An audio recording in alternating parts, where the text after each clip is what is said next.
Hello guys मु NKP आपको स्वागत करुच्ची Odia creativity one YouTube channel को। आज भिडियो आम जाना कि नूतन भाव में कि आपणकर सीएम किसान किपर भाव में अप्लाई करेंगे ओडिशा रे से संपूर्ण विषय जाना। चलतु चा पूर्व चैनल को सब्सक्राइब करनी भिडियो गोटे लाइक करनी। ठीक अच्छे तो बर्तमान जन रखा चाहिए बर्तमान आम जो पोर्टाल अच्छा सेटा हूँ ओडिशा गवर्नमेंटर सीएम किसान पोर्टाल अटे। तो बर्तमान जानी जेहेतु बर्तमान ओडिशा नूतन गवर्नमेंट आसीगला जो पूर्व में कालिया योजना था ताको नाम परिवर्तन कर सीएम किसान कर दि जाए सहित पीएम किसान को जोड़ी दि जाए जमती कि आप साइट रे आप दुईटी जाकर लोगो देखिपुंट अर्थात आपड़ सीएम किसान पाँच ऑटोमेटिक आपणकर पीएम किसान आसीज। तो बर्तमान 2026 वर्ष जुलाई मास हो सारी जुलाई मास किसी नूतन अपडेट आपको जन दूसरी एपर किपर भाव में आवेदन करेंगे और आवेदन करने आपंकर कौन कौन डॉक्यूमेंट आवश्यक रमती कि जन रखा चाहिए पूर्व जो आवेदन प्रक्रिया था बर्तमान चेंज हो सारी जहाँ चेंज हो जाए जमती कि पूर्व आपंकर आधार कार्ड में मोबाइल नंबर लिंक थे कि आपंकर निकटस्थ जनसेवा केन्द्र मो सेवा केन्द्र को जाकि आप बायोमेट्रिक थ्रो अप्लाई करें यह बर्तमान टिके भिन्न भाव में चेंज हो जाए।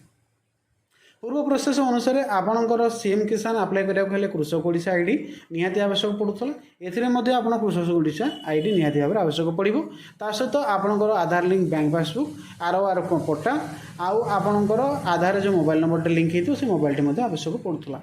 तो बर्तमान से ठीक रही जमीक कि आप चाषी पंजीकरण पर क्लिक करने पूर्व देखो ये रेड कलर रे गोटे स्क्रोलिंग करा जाउची आप जनाऊँगी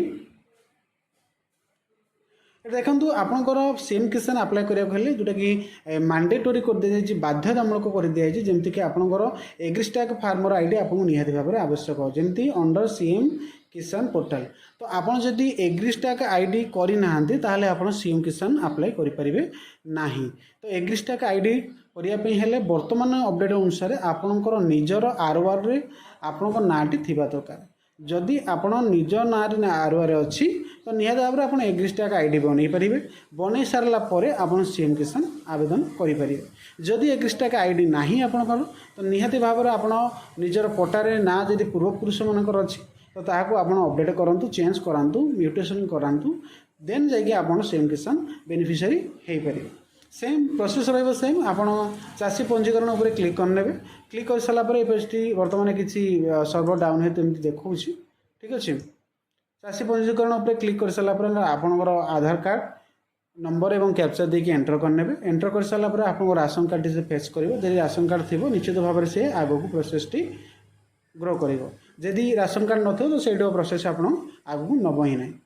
ठीक अच्छे तो आपड़ तापूर्व जनवाक चाहिए आप एग्रीस्टैक फार्मर आईडी निहाती करने आवश्यक यह व्यतीत आप आग को अप्लाई करेंगे ना। ठीक अच्छे तो ये भी थिला आपनकर सीएम किसान और पीएम किसान किपर भाव में आप आवेदन करेंगे तार नूतन अपडेट कौन रहा तार संपूर्ण सूचनाटी। तो आशा करी सूचना पाई सारी वीडियो को लाइक कर दिंतु शेयर करनी और चैनल को सब्सक्राइब कर रखि एमती नूतन नूतन अपडेट आप पाइबा आज जय जगन्नाथ।